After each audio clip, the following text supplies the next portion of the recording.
and Co Chartered Accountants, we are more than just accountants. We are business advisors, taxation consultants, and strategists that specialise in setting up businesses. We understand the client and give them the very best customised advice and strategies to achieve their goals. Visit our website dkpco.com.au or give us a call today on 03 9023 9370. Fast, proactive, personal. That's DKP & Co Chartered Accountants. Buying your electricity from the big energy companies is now the most expensive way to power your home. In fact, the average electricity bill in Australia has more than doubled in the last 15 years, but not for the ones who went solar. Unlike your electricity bill, the price of solar has actually come down, and there's also government rebates available. So what are you waiting for? Join the 2 million households already saving hundreds of dollars every year. See how much your roof could be making you at solarpowerco.com.au. Go solar and get $500 cash back with the Solar Power Co, Australia's most trusted solar brand. solarpowerco.com.au. Since 1998, Lanco Group has been providing superior civil engineering solutions and advice to developers, local government and service authorities across Australia. Lanco Group is known for delivering sustainable, efficient solutions. By working closely with clients, Lanco Group is able to meet the complex infrastructure requirements for residential, commercial and industrial developments on time, on budget. Find out more at lancogroup.com.au. Lanco Group, your business partner for engineering solutions. You're listening to the State of Our Football Nation on FNR. It's been a busy week of football news, and welcome to the State of Our Football Nation on FNR. George and Josh Parrish, George Danikian. And Josh, interesting to see that APL, the Australian Professional League, which will be running, I suppose, the A League, the W League and the Youth League, has made a big announcement this morning all about its new digital content. What did you make of that? Yeah, Richard Bayliss announced as the new Director of Content for the APL, and I think this is a step in the right direction and following a model that has been established by quite a few other leagues and other codes around the world in terms of creating your own in-house content and having somebody there to really drive that. And look, I've heard only positive things about Richard Bayliss, you know, the job that he's done in Optus, him as a manager behind the scenes and as the guy with the vision for the look and the feel of everything that they're creating. So I'm pretty excited. I think it's a very ambitious appointment to take him away from, you know, a big enterprise like Optus Sport. It shows a lot of direction and ambition from APL. So I think it's a fantastic appointment. Totally agree. Very important timing because they've just started the EPL and Optus have been covering it, and he's been their main man. So to take their main man out of the game and bring him across to start getting ready to do the digital content for what promises to be an exciting new era in Australian football, it augurs well. We should also add that he was an ex-Fox boy, so he's been part of the Fox football when they were thriving, and they also had the EPL and that extra experience. But if you reflect on what's happened over the last, I suppose, 20 years, MLB, Major League Baseball, were the ones who first showed us what they could do for the average fan by taking them on this journey and opening all manner of doors and giving them all access on their own device. That was unheard of 20 years ago, but MLB was leading the way, and look where we are today. Everybody's jumping on board, whether it's baseball, whether it's basketball, and of course, rugby league, AFL, they're all coming late to the party, but it's very important now. And you've seen how the EPL has been showcased to us, as have all the other leagues, on Optus, by giving us not only a package to see a replay, but you can see the game live, you can see it in its entirety, but you can also see it in a mega form or a mini form, and even a highlight package. So they're showing it to you and offering it to you in a fashion that very few fans could imagine would be available a half a dozen years ago. Yeah, I mean, that's been a really positive move in terms of Australian football fans and how they consume football content, especially in the context of European football, because obviously it's in the middle of the night for us and it's just not for everybody to be destroying your sleep cycle like I tend to do. But I'm excited by this appointment mostly because I have heard just how hard Richard Bayliss, Ben Coonan and David Davutovic as well fought for the Football Belongs series on Optus and the film, full feature-length film that it eventually became. Because Optus really, as a telecom provider, has no real skin in the game in terms of actually wanting to tell the story of Australian football. You know, they're not a charity. They're a for-profit corporation. And they didn't really have any reason to create that sort of thing other than, generating a buzz. And it was subscribers. They wanted to build their base in a fashion that few others, we say to people time and time again, when there's chaos, when there's a disruption, there's an opportunity. And this is what they tried to do. They jumped on board. They disrupted Fox in a manner that Fox had used years earlier to disrupt a whole bunch of other businesses, and it was getting getting some of its own treatment back, and they didn't like it. But Optus certainly benefited. It didn't benefit initially because if you remember, there was an inordinate brouhaha over its inability to deliver what it was promising. So it was the ultimate overpromise and underdeliver. Remember when it was the World Cup in Russia? And we were all waiting there with bated breath. And finally, they had to, lay down their sword, mea culpa, say sorry. And we're going, for all those people who've paid for a subscription, we're going to honour that money. You're not going to pay it, but we're going to be able to show it for you on SBS. Remember that original terrible introduction to any business model you've ever seen in your life. But they really burned their reputation early, and it took a lot to. What reputation? There was no reputation. They destroyed their reputation very, very early on with the technical failures, which was nothing to do with the content team, of course. Correct. It took a lot of goodwill to rebuild that, and I think Football Belongs was a part of that sort of brand rehabilitation, I suppose. But really, it's an area of media that's not really a profit-turning venture to tell those kinds of stories. The budget required to tell it in the way that they told it, with all of Ben Coonan's amazing camera gear and drone shots and editing and the quality of that footage and the editing and the package that they put together and the legwork that took to get around the country and interview so many people and cut it down to just the absolute essence of the story that they were trying to tell. It was quite a huge undertaking, and I think Richard Bayliss, from what I've heard, fought very, very hard to get that thing made, even when the complications of COVID came in and it became harder to travel interstate, and perhaps some of the stories as a result became a little bit Victorian centric with David Davutovic and Ben Coonan based here.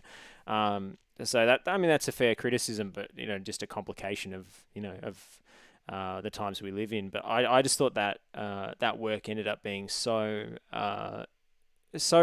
kind of heartwarming to all the Australian football fans who felt that there wasn't anybody operating at that level who really cared about the history and the essence of the game here.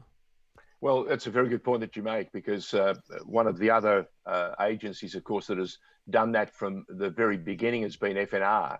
Yeah. And we have built as much as we can into our programming, the storytelling, the history, of course, and the boys are back on tonight after us. Is that correct? Yes. If you know your history, we'll be on at 6 p.m. We've got Jason Goldsmith, who has co-written a book about the greatest guest stints in Australian football. Be My Guest is the title of the book.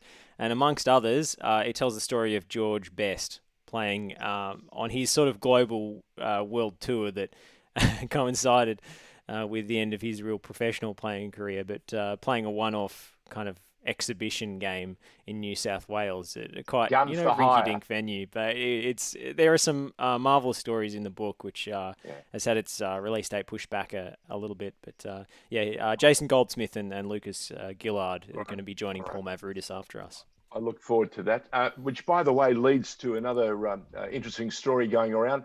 The Melbourne International Film Festival is running, and we'll be running some terrific programming. And one thing that may well please our football fans is a tremendous short film. It's called Das Spiel, or The Game, made in Switzerland, and it showcases Fedaya San, the FIFA referee. And it's about 15 minutes long, and it gives you a most fabulous look behind the scenes into the well that includes the whole assortment that make up VAR, the video assistance, and it shows you how the modern technology today brings the referee, the linesman, and VAR and everybody else closer than ever before. And it's a terrific and very intimate look at the pressures on a modern referee. And just as we got so excited when we saw Jared Gillett give us that glimpse of what was going on, remember in an A-League game when I think it was a Fox, they released a little bit of the game, and it showed Jared talking to his VAR people and also his linesman at the same time, and you got a very intimate insight into some of the pressures and the pace that they are traveling at to deliver the constant decisions that they make in a game.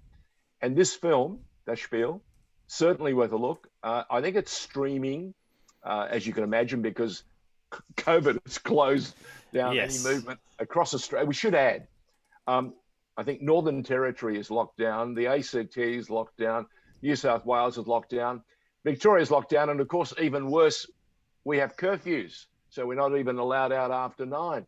So it's just thank God for streaming, not only radio, but in this instance, you may well be able to get on board.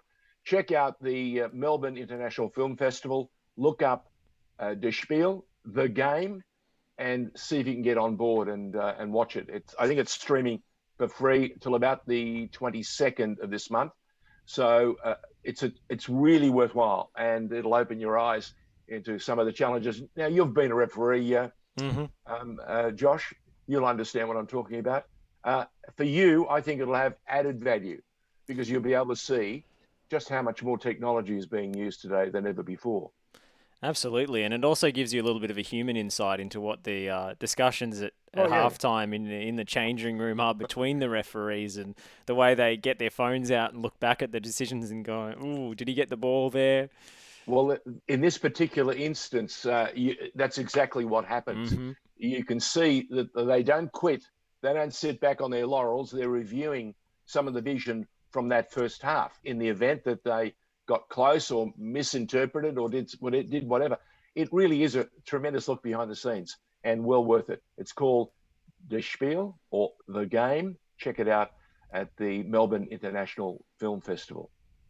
Now, we had an opportunity last week to talk to Football South Australia, and we also got a chance to speak to Stuart Hodge at Football New South Wales, and they told us just how difficult things were in New South Wales and how they had decided to cancel all the competition.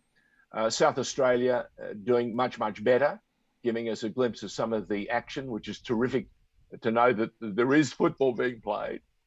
But we're also going to catch up today at about 5:30 with Kimon Taliadoros, who's a former football star for a couple of clubs that certainly were tremendous and very competitive clubs in their heyday, namely Sydney Olympic and South Melbourne.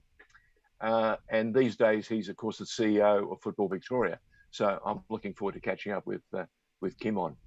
Yeah, I'm sure he'll have interesting things to say about, their thoughts on a return to play. They put out a statement just a few days ago, updates of basically committing to still finishing the season in any way possible and finishing what we started. So that's great news. Obviously, they are completely limited by state government decisions, and they have to back in whatever the state government says. But as soon as a return to play is possible, we're going to have some form of football. Now, I'm keen to talk to Kimon about just how long that policy remains in place, and if we get to a sort of New South Wales situation, what is the deadline for finishing this thing? What are the complications in terms of ground availability that we're going to run into with cricket in the summer? There's a web of complexity there. A lot of questions. One of the questions, though, has been answered for Melbourne City, especially the W League side. The great news is that one of the stars of the past, someone who had to leave the club because she was having to fight a different battle. She was suffering from leukemia and, of course, had to go off and get treatment. And we're delighted to say that Rebecca Stott,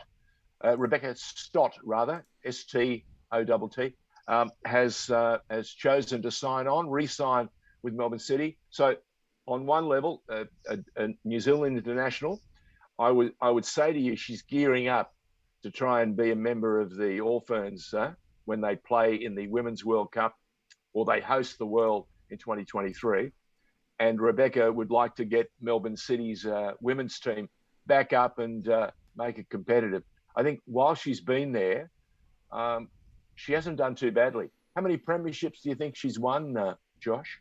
Oh, at Melbourne City, it would be 3? 4. Jeez. Isn't that amazing? Incredible. She's been terrific, and importantly, she's back. So if we get a chance to hear from her, that'll be fantastic. I've got to run something past you. There are 4 new managers this year, or 4 new coaches in the A-League? Yeah, Arthur 4. Pappas, young Montgomery, Johnny Aloisi, and Mr. Popovich. Yes, indeed. And they've all been busy in the off-season. I've had a good look at some of the signings now for Melbourne Victory, and they're looking like they're putting a squad together that will be competitive, that will be fiercely committed to winning back some of the fans that they've lost over the last couple of years. And I put it to you that Popovich will expect at least finals, the minimum. You think I'm right? Yeah, I would say so. I think Victory, the expectation is always finals. I'm not sure that they're going to contend for the title in the first season back from a wooden spoon. I'm not sure if that's realistic. You don't think that some of the signings are going to seriously pick up that side? I think they should be in the finals mix, but I think there's quite a gap to bridge to Sydney and City, and I'm not sure. Right. But based on the signings, I mean, it's still early days, of course, and I'm sure there will be quite a few more deals completed to round out that squad. But it's certainly a step up. I'm just not quite sure, and it all depends on some of the visa players that they bring in. They've been linked very strongly with a couple of Brazilian forwards, one of whom I thought looked very exciting. The other, I'm not sure about the level he's been playing at. He still scores goals, for sure, but I looked at some of the highlights videos of one of the guys they've been strongly linked with and thought the defending in that looks MPL2 grade. So, I mean, it's hard to judge, of course. It's hard to compare leagues. And we'll see. But I do think there's a definite step up in the level of just kind of professionalism and cohesion in the squad that Popovich is building, and we know the standards that he demands. So they're definitely going to be competitive this season, which is not something they were in the last campaign, really. I get a feeling that the front office too will be a little bit more, will be bolstered by some more players up front too. I'm thinking the administration will have a very different look and a very different directive. Do you think I'm right? 100%, and I think everybody knows that John Didelitzer is a good operator, and he's in there as director of football now, so he's got a lot of input in that regard. Oh, yeah. And he's also been through the lean times, and he's seen some of the better times. and he's had a tremendous opportunity too, being part of the players' union, to see that what sort of challenges the players face each and every day. Tell me, it's very interesting and also reflective. Newcastle Jets haven't got an owner, but I noticed that Arthur Papas hasn't slowed down. He's gone out and found himself a Cameroonian international to come and bolster the attack. Yes, indeed. I'm impressed with some of the Newcastle Jets signings. I'm also very impressed with the business they did turning Cameron Devlin into a transfer fee without him playing a game for the club. That was a savvy little move. I think Wellington got a cut of that as well. His move to Hearts is due to be completed shortly. But yeah, they've been making a couple of eye-catching acquisitions, Newcastle. I don't think anyone really expected them to have resources at their disposal for recruitment, given that they don't have an ownership group that's necessarily got a vested interest in investing in the club because they run the competition, which is a very odd situation and arguably a conflict of interest. When I spoke about this, I think last year in lockdown when we were talking about that change in policy that was reported in the Sydney Morning Herald, and I felt that this should never happen because you can't have your direct opponents in a closed league running your affairs. But it seems as if the four clubs who have the sort of majority stake in Newcastle have decided that for this thing to have any value to pass on to the next owner and to make money on the sale, they have to have a competitive team. Which is a really positive development for Newcastle, whose fans have just been through so much. And Arthur Papas has been able to leverage some of his J-League contacts. I think that's a very telling point. His time in Hong Kong, his time in the J-League with Ange, they would have got access, or he certainly would have got access to networks of players and links to players that the A-League coaches wouldn't necessarily have. Unless, of course, they're part of the City Football Group, which makes it a little bit interesting because they're just using that wonderful channel of talent that the City Group has around the world. By the way, there's a young Australian coach doing the business apparently in Scotland. Is that right? Yes, indeed. It's happening for Ange. I think quicker than people expected it to happen. Do you know that Postecoglou sounds so different in Scottish? In the accent. Yeah, absolutely. Listening to them, interviewing him after the games, they have learnt to say Postecoglou. Not a problem. There's no glitch, but it does sound very different coming through a Scottish filter. I like it, and I think the fans are behind him now. There's no universal viewpoint among Celtic fans. They're a big fan base, and you're going to get lots of arguments whenever they're brought up in any sort of social media space or wherever. But the overwhelming sentiment that I've seen on social media is that Ange has the vision and the tools to be able to turn them into a real swashbuckling side, and they just need a couple more signings before the window closes at the end of the month to make that happen. And that looks like it's going to happen. We keep hearing that they've got one or two faces to introduce over the next week or two, as you touched on. But by golly, I'm seeing a side of young Rogic that I haven't seen. It's not that he's just playing little cameo roles. He's actually now bossing games for Celtic. And I'm just wondering if it's the fact that he's now got a coach who believes in him 100%. Yes, I'm really heartened to see Rogic playing extended minutes, 75, 80 minutes in a game as opposed to 20-minute cameo appearances, which is what he's been limited to, what his body has limited him to. But he's obviously got that history and that connection with Ange, having played under him as a Socceroo. And I'm really heartened to see him back in his element, which is sort of cutting swathes through defences with his dribbling and just having the most deft judgment and timing of pass in the whole squad. And his link up with the Japanese boy Kyogo Furuhashi that they brought in from Vissel Kobe. Fantastic. What a signing he's been. An absolute revelation immediately, and follows in a proud tradition of Japanese star players at Celtic. I mean, obviously everybody remembers Nakamura. Furuhashi, a player in a much different mould, a striker who's got a bit of everything, can press, can pass, can combine What with teammates, and can speed! seriously finish as well. What speed! Yeah. Speed of thought Hmm. and speed of foot. He really is quite amazing. He reacts a lot faster than the others. There was an instance only the other day in a game. I think it was against Hearts. They won that 3-2. It was a cup game. Hmm. And he got onto he missed the goal by inches. But the fact that he actually reacted faster than anyone else and even beat the goalkeeper, to the ball. And it was just his body couldn't quite position himself in the right way just to tuck the ball away. But it would have been quite an extraordinary goal. And you're right, he is not only a breath of fresh air, he's very astute business. 100%. I think that's one of the greatest signings that Celtic have made in recent memory. And I think a lot of fans would have been as sceptical of him as they were of Ange, coming from a league that they never watched and have barely heard of. But Vissel Kobe are a serious side with serious pressure and expectations on them, because that's where Iniesta's been playing for the last couple of years.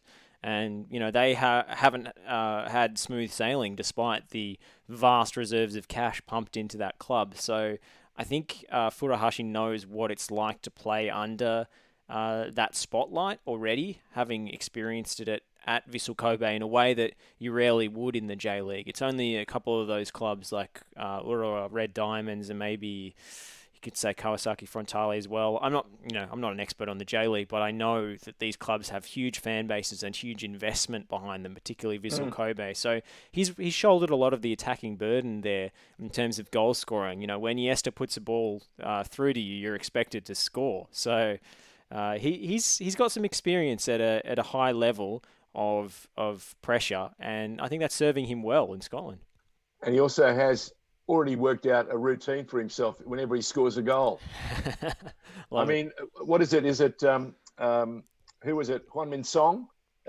It's this whenever he scores a goal, and the Japanese player has got the halo or whatever it is.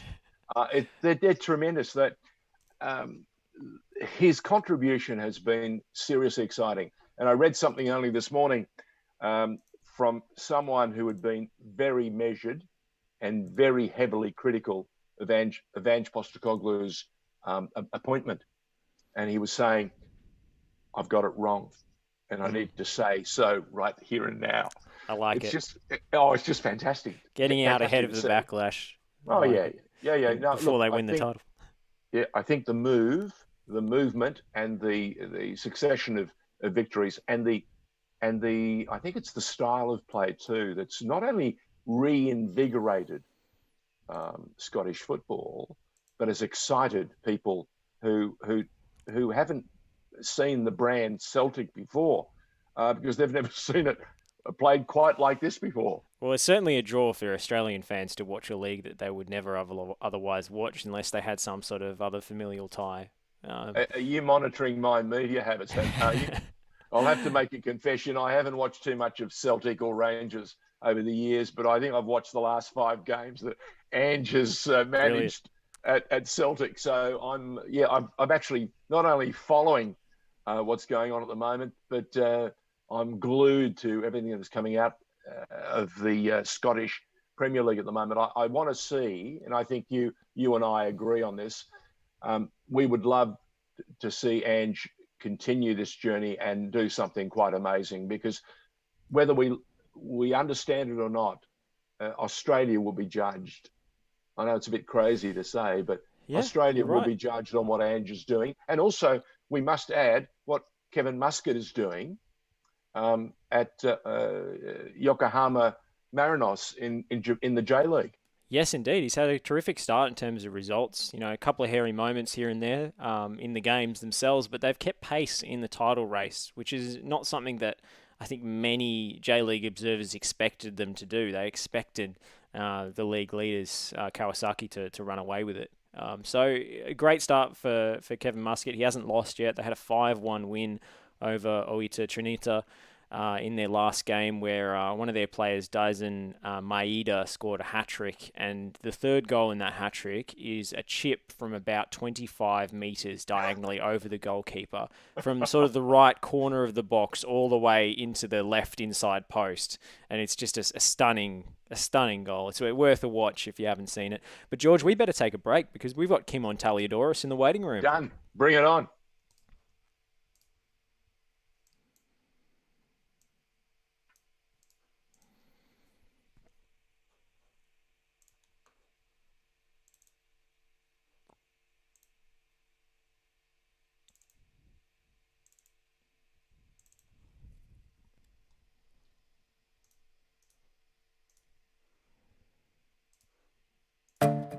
Are you looking to change your destiny in life? Be your own boss? Start your own business? If you are, you need people who understand your needs and are committed to helping you make it happen. At DKP & Co Chartered Accountants, we are more than just accountants. We are business advisors, taxation consultants, and strategists that specialise in setting up businesses. We understand the client and give them the very best customised advice and strategies to achieve their goals. Visit our website dkpco.com.au or give us a call today on 03 9023 9370. Fast, proactive, personal. That's DKP & Co Chartered Accountants. Buying your electricity from the big energy companies is now the most expensive way to power your home. In fact, the average electricity bill in Australia has more than doubled in the last 15 years, but not for the ones who went solar. Unlike your electricity bill, the price of solar has actually come down, and there's also government rebates available. So what are you waiting for? Join the 2 million households already saving hundreds of dollars every year. See how much your roof could be making you at solarpowerco.com.au. Go solar and get $500 cash back with the Solar Power Co, Australia's most trusted solar brand. solarpowerco.com.au. Since 1998, Lanco Group has been providing superior civil engineering solutions and advice to developers, local government and service authorities across Australia. Lanco Group is known for delivering sustainable, efficient solutions. By working closely with clients, Lanco Group is able to meet the complex infrastructure requirements for residential, commercial and industrial developments on time, on budget. Find out more at lancogroup.com.au. Lanco Group, your business partner for engineering solutions. You're listening to the State of Our Football Nation on FNR.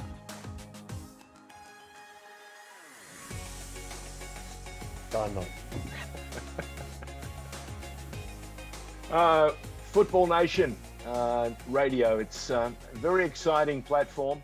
It streams each and every day of the week, right across the country and right across the world. And Lord knows we need it, especially during COVID times. George Denikin, Josh Parrish, and now our special guest from Football Victoria, the CEO, Kimon Taliadoros. How are you, Kimon? Good evening, George and Josh. What a pleasure to join you. We like the headwear. Thank you. And thank you for championing the sport in the way that you do, the real football, the beautiful game, not just in Victoria, but across Australia and even better, George, around the world, because there's plenty for Victorian football to be proud of. And we really do believe that we're a legitimate and growing part of the global game, and we have aspirations. If only Victoria could compete in the World Cup, but at the moment we have to be satisfied about being part of Australia. You know, you've touched on something that Josh and I will talk about in a moment, and that is, I remember as a New South Wales boy being raised in New South Wales, just what a fearsome competition and competitive Victoria was always.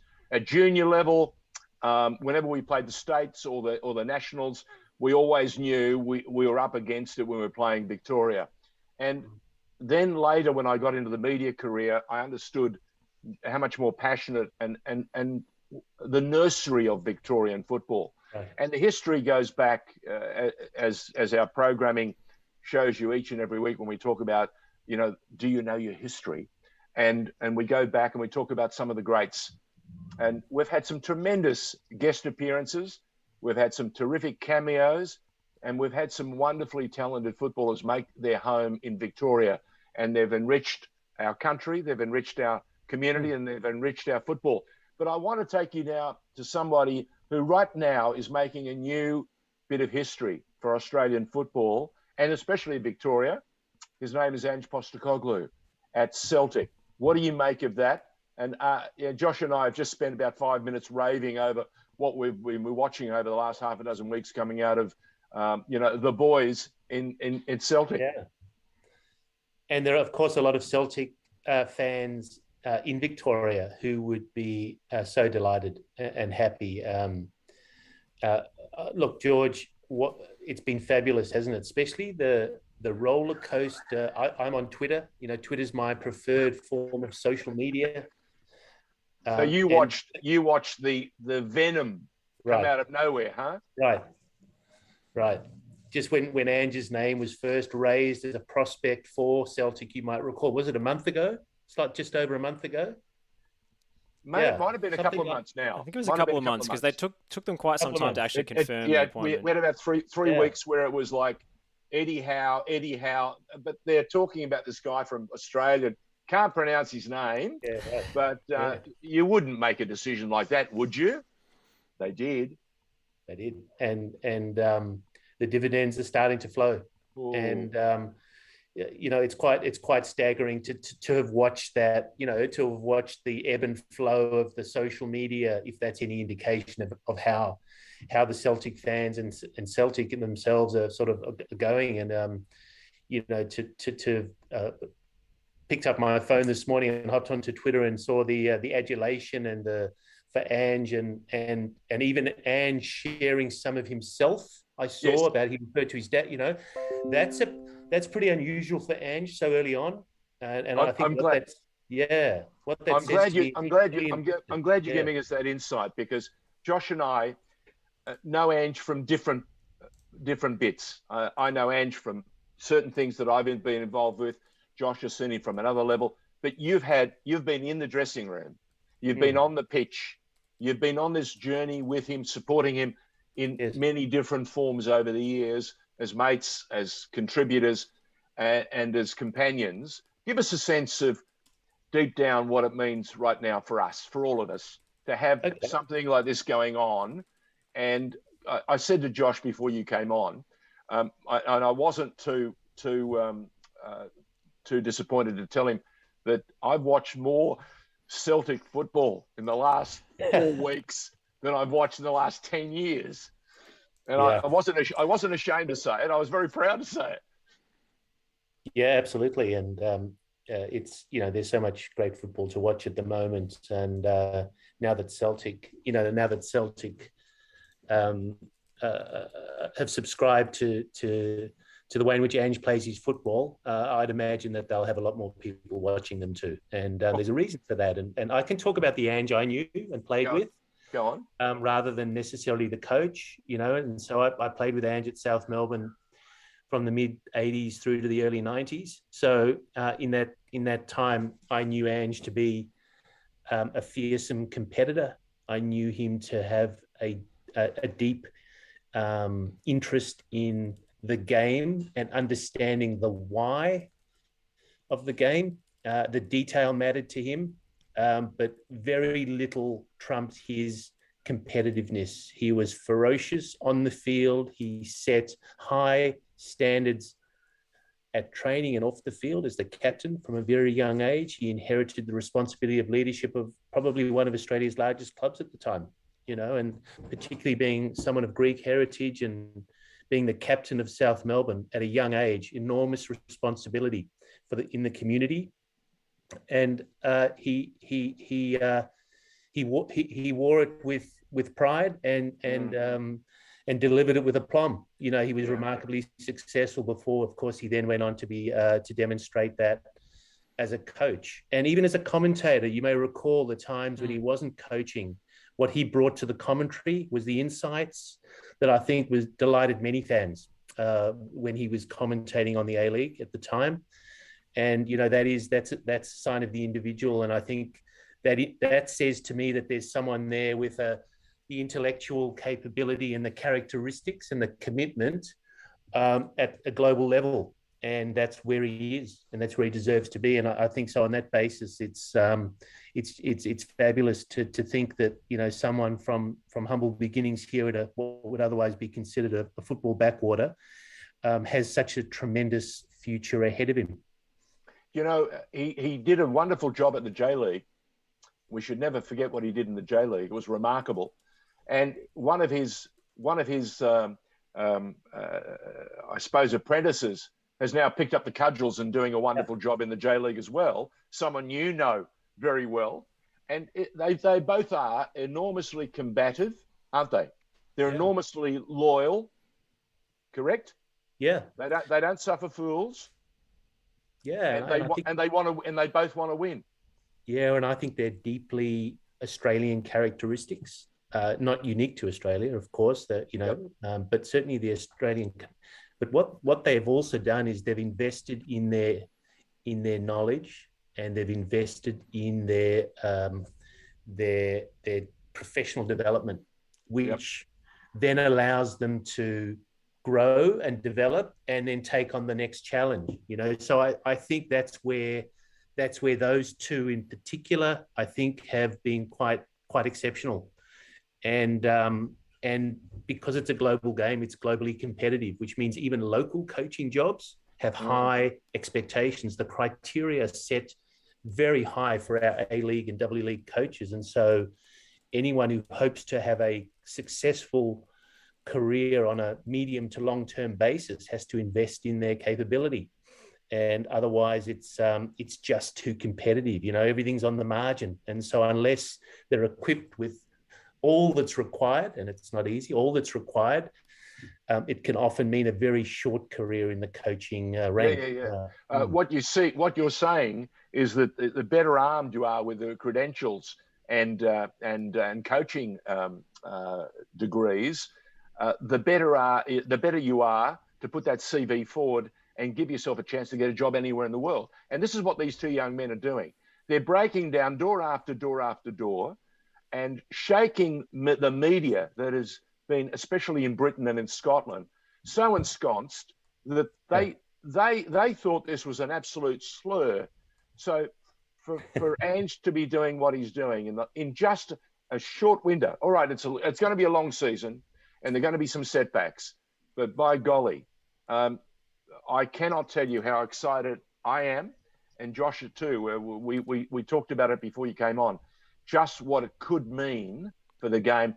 Just when we've got a Women's World Cup less than 2 years away, now we're now hearing we want the Men's World Cup in 2032. Is that what you're hearing, Josh?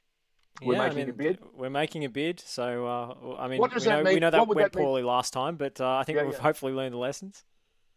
What would it mean for Victoria? It would mean more opportunity, more opportunities for us to go to government and say to us, now listen, if you can help us with infrastructure, which is finite at the moment, we might be able to bring you some of the biggest games that you'll ever see in the world to Victoria.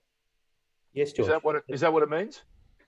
That's a key one. But I think to Chris Niku and James Johnson's credit, and the team at Football Australia who've put together with Sarah Walsh what they've called the Legacy 23 strategy. What that essentially does is it captures in a tangible way a way in which football can consolidate and leverage from this opportunity, be it in the form of infrastructure or the profile to help accelerate the development of female leaders and coaches and referees, or to the point where we are supporting the promotion of participation at a grassroots level with what I think, and I would argue, is probably Australia's premier sporting brand, the Matildas. Yep. So it's a strategic approach where they've recognised the opportunity, the global exposure, the benefits for Australia in being a part of the football economy, the global football economy, and all that can flow from that, George. And that's what is thrilling about the way in which Football Australia have gone about this particular project. On a related note, Kimon, I wanted to ask you about Victorian participation in the Matildas, because for quite a few years now, Steph Catley has sort of been ploughing her own lane. She's been flying the flag, and we haven't seen too many Victorians break through into the national team on a consistent basis. Kyra Cooney-Cross is the latest one, who everyone is extremely excited about and has been for a long time, of course.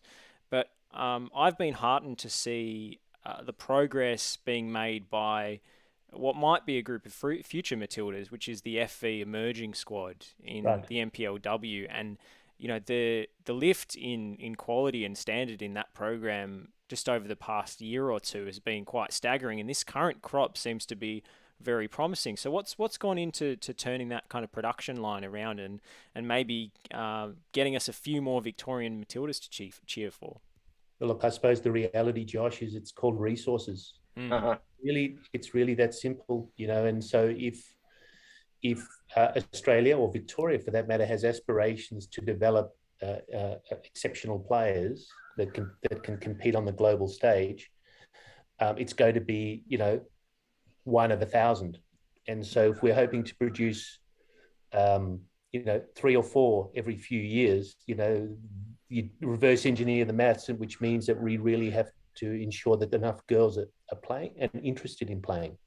Then in addition to that, they've got to love it. They've got to want to do it. They've got to want to make it their life, because it's a lifestyle decision, not just a career. Yeah, but it's a career for anywhere. You can go anywhere with it, especially with the women's leagues now opening up around the world. Is the demand growing, Kimon, to play in Victoria? Yeah, the demand is growing. And so, of course, the next part of that, apart from attracting them, is to retain them. And so to retain them, they have to have a good experience. Good experience is probably a good coach and a good referee in a game that gives them the incentive and the enthusiasm to not only come back the following week, but, you know, also encourage their colleague or friend to participate. And so it's right back to the basics. And so, you know, they need somewhere to play, at a field, at a ground, at a facility. They need somewhere to change, George. Our world, our football world, revolves around men's senior football. That's our legacy. That's where we've come from. And that is not going to be enough to support the growth of women's football. It's not going to be enough to support the growth of our objective from a Football Victoria perspective, which is achieving 50-50 by 2027.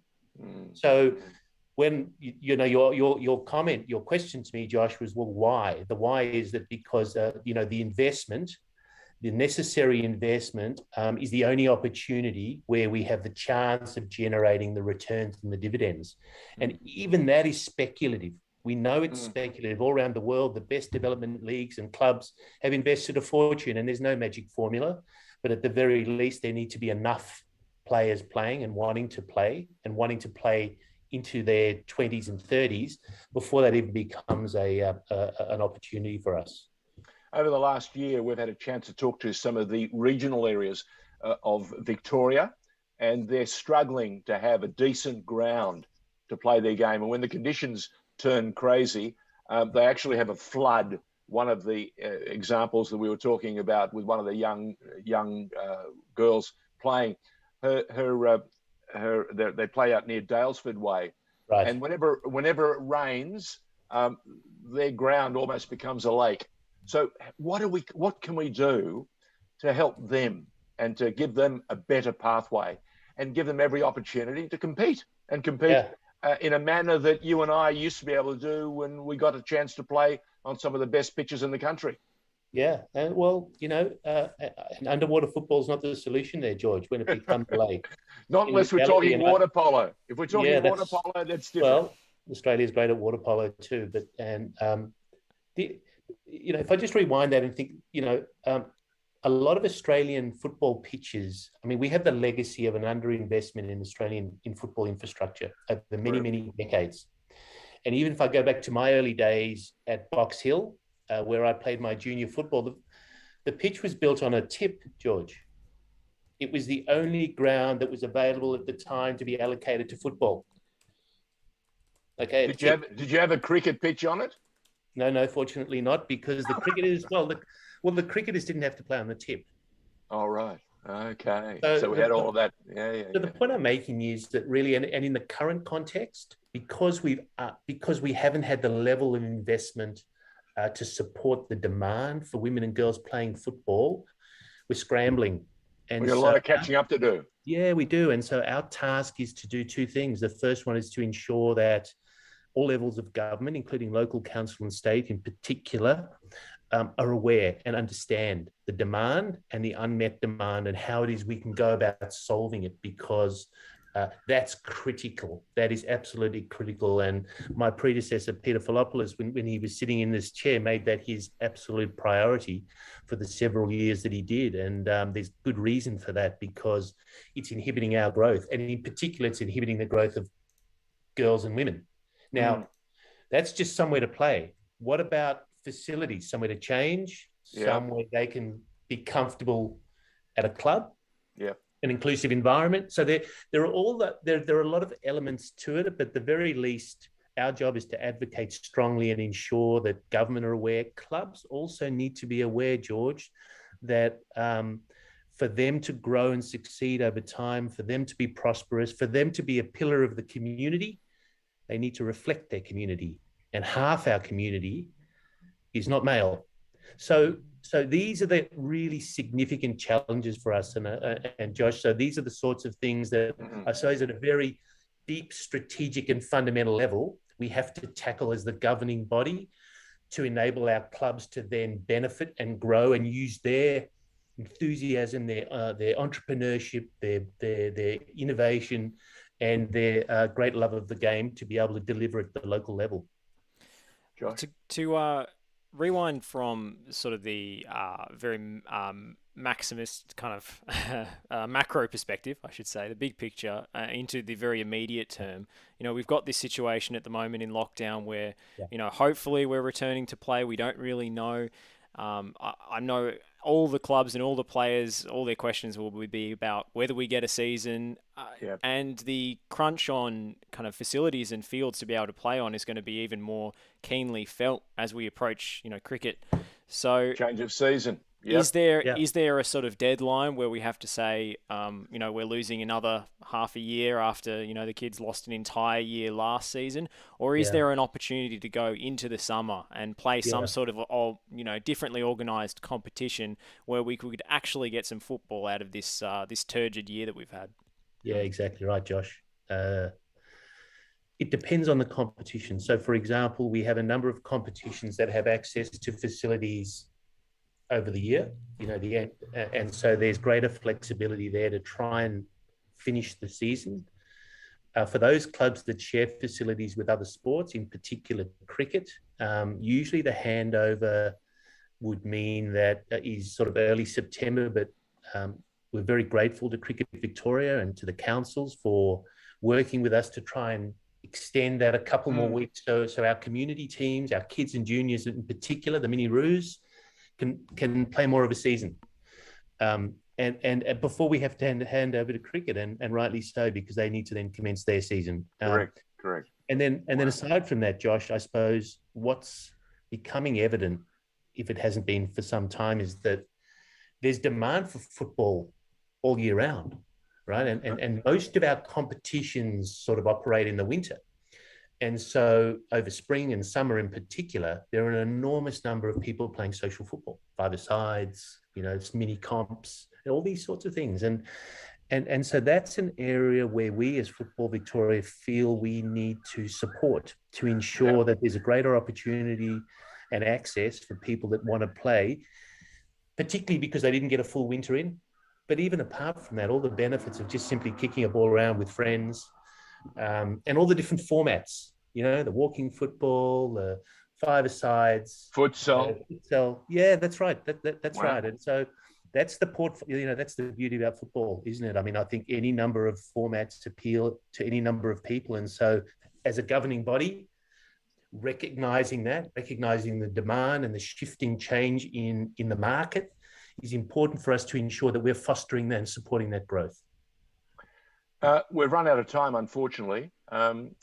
Is there a time when you think you might have an answer, or is it entirely up to government and the Chief Medical Officer, Brett Sutton? Entirely. And we've always operated and respected the government's decisions. We're guided by them. All our return to play conditions are driven by compliance with the with the Victorian government, and as difficult as we have it in trying to refixture and work out seasons, their job is infinitely more difficult. And so that's really that's the key principle for us there, George. Kimon, thank you for joining us on FNR. Let's hope we can do this again soon. And let's hope you have some positive news for us so that we can actually get a chance to see some of these competitions that have been seriously exciting and have featured so many good games, so many good contests. Give them something substantial to finish with. Thanks, gentlemen. All the very best. Kimon Taliadoros, the CEO of Football Victoria. It's time for you and I to go, Josh. I've got other things to do. You've got a couple of programs. Yes, indeed. Not only do we have If You Know Your History coming up right after us, we've also got a special Serie A preview for you. So it's starting this weekend, of course, the Serie A. We still don't know who's broadcasting it yet in Australia, so we're hoping that's sorted out sooner rather than later, so we don't have to resort to... Hang on a minute. Did you not tell me that it was going to be showcased by Stan? Serie A, no. Not as far as I'm aware. So okay, all right. Let's see. beIN have had the rights, and they've got it in Indonesia, which makes me think that beIN Sport are on the verge of announcing it. But we'll see if they renew or not. But certainly you'll be able to watch it in some way, shape, or form, even if you have to buy the Rai Italia package on Fetch TV or something. By the way, remember I said to you I've watched more Celtic in the last 5 weeks than I have in the last decade. I'm going to see my very first Ligue 1 game coming up when PSG play Brest tomorrow, I think it is. Yeah, that's appointment viewing. But at 8 o'clock, also appointment viewing, Nick Debano and our good friend Ante Jukic are going to be previewing the Serie A season. So that's one you don't want to miss. That's coming up at 8 p.m. tonight. Thank you, mate. All the best. Thanks, George.